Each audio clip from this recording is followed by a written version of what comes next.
পত্নীতলা থানার ব্যবসায়ী সুমন।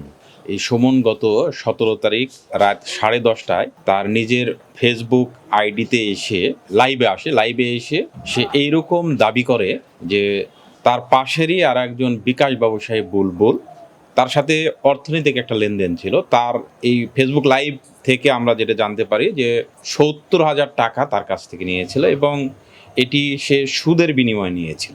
এই টাকাটা বাড়তে বাড়তে এটি এক পর্যায়ে বুলবুলের হিসাবে প্রায় 10 লাখ টাকা হয়ে যায় এবং বুলবুল তার কাছ থেকে একটা স্ট্যাম্প করে নেয়, স্ট্যাম্পে লিখে নিয়ে এটা নিয়ে দুই জনের মধ্যে দ্বন্দ্ব চলতেছিল দীর্ঘদিন থেকে।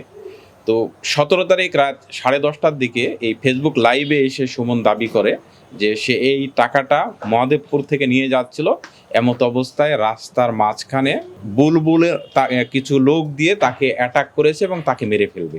সে বাঁচানোর জন্য বিভিন্ন জনের কাছে আকুতি করে এবং পরবর্তীতে এই রাস্তার সাথে একটা গাছে ঝুলন্ত অবস্থায় তাকে পাওয়া যায়। লোকজন তাকে উদ্ধার করে দ্রুত স্থানীয় উপজেলা স্বাস্থ্য কমপ্লেক্সে নিলে কর্তব্যরত ডাক্তার তাকে মৃত ঘোষণা করে। এরপর পুলিশের কাছে যখন এই বিষয়টা আসে, পুলিশ এটি তৎক্ষণাৎ একটা হত্যা মামলা হিসাবে এটি একটা মামলা রেকর্ড করে নেয় এবং এটির সাথে জড়িত মূল যে আসামি বুলবুল তাকে গ্রেপ্তারের জন্য বিভিন্ন জায়গায় অভিযান পরিচালনা করে। ইতিমধ্যেই বুলবুলকে গাজীপুরের কোনাবাড়ি থেকে আটক করা হয়েছে। আমরা আজকে বুলবুলকে বিজ্ঞ আদালতে উপস্থাপন করে তার রিমান্ড প্রেয়ার করব। তাকে রিমান্ডে দিলে আমরা তাকে জিজ্ঞাসাবাদ করে যে এই সুমন এটা কি হত্যাকাণ্ড নাকি সুমন আত্মহত্যা করতে বাধ্য হয়েছে, এই বিষয়গুলো আমরা কিন্তু খতিয়ে দেখব। আমরা বুলবুলকে রিমান্ডে পেলে আমরা টিম গঠন করে তাকে জিজ্ঞাসাবাদ করব এবং এই মৃত্যুর এটা হত্যাকাণ্ডও হতে পারে, এটি সুইসাইডাল ঘটনাও হতে পারে, আমরা এখনো নিশ্চিত না। আমরা বুলবুলকে কেবল গ্রেপ্তার করেছি, আমাদের হাতে নিয়ে এসেছি, আমরা এইভাবে তাকে এখনো জিজ্ঞাসাবাদ করতে পারি না।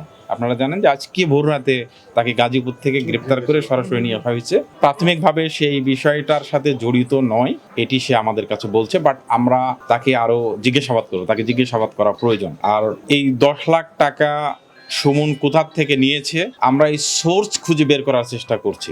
যে রাত 10:30টার দিকে 10 লাখ টাকা নিয়ে মহাদেবপুর থেকে যাচ্ছিল, এটা একটু রিস্কি। আমরা এই জন্য বিষয়টা নিয়ে অত্যন্ত গুরুত্বের সাথে এটি আমরা খতিয়ে দেখতেছি যে এই 10 লাখ টাকা সে যদি নিয়ে যেয়ে থাকে কোথার থেকে সে নিয়ে গেল, এইটা যদি আমরা বের করতে পারি তাহলে অনেকটা নিশ্চিত হবো টাকার বিষয়টা। আর বুলবুলকে আমরা জিজ্ঞাসাবাদ করে এবং তার প্রযুক্তিগত যে বিষয়গুলো এগুলো অ্যাপ্লাই করে আমরা দেখব যে এইখানে কারা কারা থাকতে পারে সুমনের তাকে আটক করার জন্য, অথবা সুমন যেভাবে ফেসবুকে লাইভে এসে বলতেছিল যে লোকজন তাকে তাড়া করেছে, আসলে কারা ছিল এই ঘটনার পিছনে, এইগুলো আমরা তখন বের করতে পারবো। পোস্টমর্টেম রিপোর্টটা পেলে আমরা জানতে পারবো বা নিশ্চিত হতে পারবো যে আসলেই এটি হত্যাকাণ্ড ছিল নাকি সুমন আত্মহত্যা করেছিল। সুমন যদি আত্মহত্যাও করে থাকে তাহলেও আমরা প্রাথমিকভাবে যেটি বুঝতে পেরেছি বা আমাদের তদন্তে যেটা উঠে এসেছে যে বুলবুল এই টাকার জন্য বিভিন্নভাবে তাকে কিন্তু প্রেশারাইজ করেছে। এটি আমাদের